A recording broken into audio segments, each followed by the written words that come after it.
राधे राधे। ओम नमो भगवते वासुदेवाय नमः। सूत जी ने कहा, हे शौनक जी, इस तरह 7 दिन तक सनकादिकों ने कथा कही। नारद जी सहित सभी श्रोता आनंद से कथा सुनी, मनन किया तथा भगवान की प्रार्थना स्तुति, उसी भक्ति अपने पुत्र ज्ञान वैराग्य सहित वहां आई तथा ज्ञान वैराग्य तरुण होकर के भक्ति सहित नाचने लगे।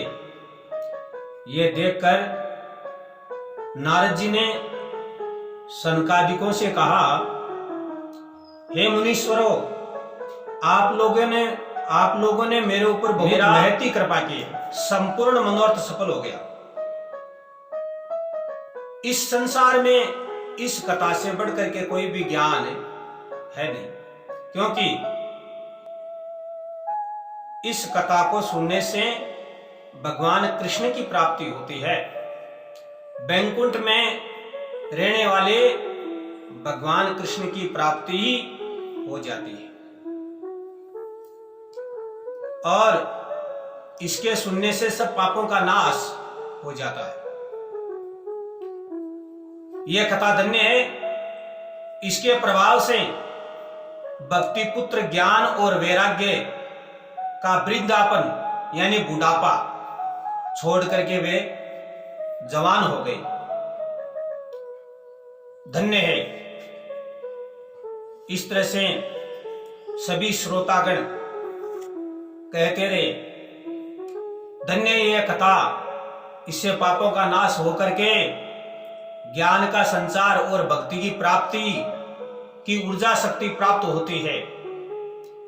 उसी समय योगेश्वर श्री सुखदेव जी महाराज घूमते घूमते वहां आ गए और धीरे धीरे मन में भगवान का यानी श्रीमद् भागवत कथा का स्मरण करते हुए वहां पधारे। उस समय सुखदेव जी महाराज की अवस्था 16 वर्ष की थी और आत्मज्ञान तत्व ज्ञान से परिपूर्ण ज्ञान समुद्र को बढ़ाने के लिए पूर्ण चंद्रमा के समान थे। प्रेम से धीरे धीरे मद् भागवत का पाठ कर रहे थे। पाद्य अर्घ्य आचमन देकर के सुखदेव जी महाराज की पूजा करी। किसने करी? नारद जी महाराज ने। और सुखदेव जी महाराज को आसन पर बिठा करके प्रार्थना करी, हे महाराज, संतों का आगमन होना बड़ा पवित्र माना जाता है। सुखदेव जी महाराज ने कहा, हे नारद, यह जो भागवत ग्रंथ है वैष्णव के लिए अपूर्व ग्रंथ है और इसका हमें बारंबार रसपान करते रहना चाहिए, क्योंकि इससे बढ़कर के भक्तिदाता दूसरा ग्रंथ है ही नहीं। दूसरा ग्रंथ है ही नहीं। यह व्यास जी द्वारा रचा हुआ ग्रंथ यानी अपूर्व ग्रंथ है। इसमें निष्कपट निष्काम धर्म की रचना की गई है। इसका आश्रय लेने से मानव के दैहिक दैविक भौतिक तीनों तापों का नाश होता है। इसमें ज्ञान वैराग्य युक्त निवृत्ति मार्ग का वर्णन किया गया है। जो इसका पठन पाठन करता है वह संसार सागर से पार हो जाता है। यह रस न स्वर्ग में है, न सत्यलोक में है, न कैलाश में है, न वैकुंठ में। यह रस है तो भाग्यवानों इसी श्रीमद् भागवत में ही है।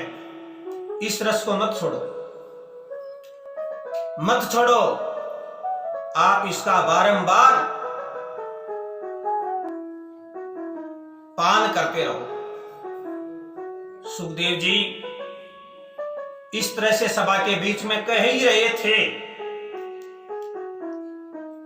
उसी समय सभा के मध्य प्रहलाद, बलि, उद्धव, अर्जुन के सहित भगवान स्वयं प्रकट हो गए और नारद जी ने इनका यथोचित आदर सत्कार किया। भगवान जब आसन पर विराजमान हो गए तब सभी ने कीर्तन करना आरंभ कर दिया और इसे देखने के लिए पार्वती सहित भगवान शिव जी व ब्रह्माणी सहित ब्रह्मा जी यहां आकर के उपस्थित हो गए। इस कीर्तन में किस किसने क्या किया? प्रहलाद करताल बजाने लगे, उद्धव झींझा बजाने लगे, अर्जुन राग आलाप गाने लगे और इंद्र मृदंग बजाने लगे, भक्ति ज्ञान वैराग्य सहित नाचने लगे। तभी सनंत कुमार जय जयकार की ध्वनि शुरू कर दी। सभी सभासद भगतगण भगवान की जय हो, भगवान की जय हो, इसी प्रकार से शब्द उच्चारण करने लगे। इस तरह से एक अलौकिक आनंद छा गया। तब भगवान ने कहा, आप लोगों की भक्ति व प्रेम देखकर मैं बड़ा प्रसन्न हूं, इसलिए मेरे से वर मांगो। तब सभी ने कहा, हे प्रभु, भविष्य में जहां भी ये सप्ताह ज्ञान यज्ञ हो वहीं आज की तरह आप आकर के प्रकट हो और हमारे मनोरथ पूर्ण करें। भगवान ने भी तथास्तु कहकर अंतर्ध्यान हो गए। नारद जी ने भगवान के चरणों का ध्यान करते हुए प्रणाम किया तथा सुखदेव जी सहित सभी आगत श्रोताओं को विदा किया। नारद जी भी सनकादिकों के साथ ब्रह्मलोक को चले गए। अन्य श्रोतागण अपने अपने स्थान को चले गए। भक्ति ज्ञान वैराग्य के सहित भक्तों के हृदय में प्रवेश हो गए। इसके बाद भागवत का ये सिंहनाद गुंजने लगा। जो दरिद्रता के दुख से जल रहे हैं, माया पिशाची से संसार सागर में डूबे हुए हैं, उनके लिए श्रीमद् भागवत कथा कल्याण के लिए शौनक जी ने पूछा, हे सूत जी, सुखदेव जी ने राजा परीक्षित को गोकर्ण की धुंधकारी को सुनाई, समझा करके कहिए। श्री सुखदेव जी ने राजा परीक्षित को यह कथा भाद्र शुक्ला नवमी को सुनाई थी। राजा परीक्षित के 200 वर्ष बाद गोकर्ण ने धुंधकारी को आषाढ़ शुक्ला नवमी को यह कथा सुनाई थी। गोकर्ण के 30 वर्ष बाद सनकादिकों ने कार्तिक शुक्ला नवमी को नारद जी को सुनाई थी।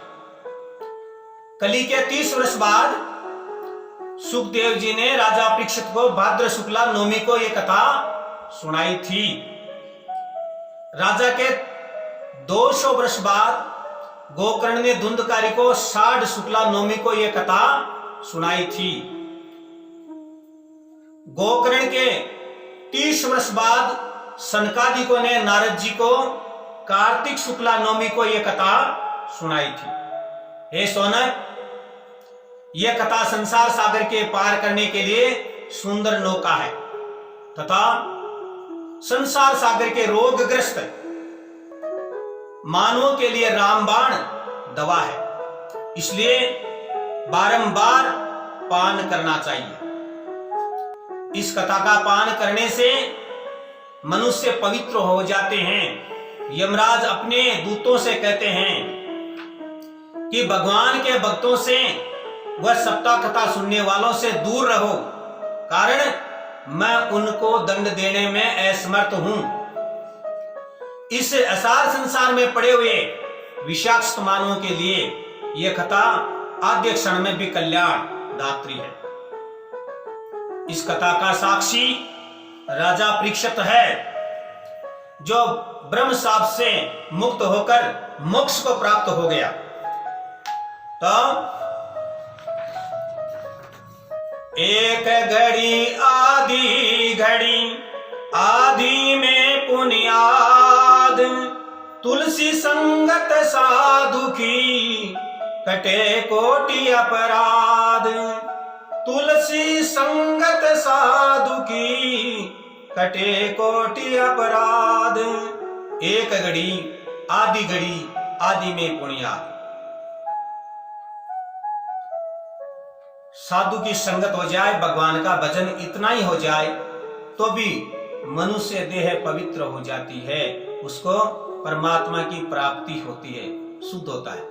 जो इस कथा का भक्ति भाव से पठन पाठन मनन करता है या कराता है, वे दोनों ही अभिष्ट फल प्राप्त करके संसार सागर से पार हो जाते हैं।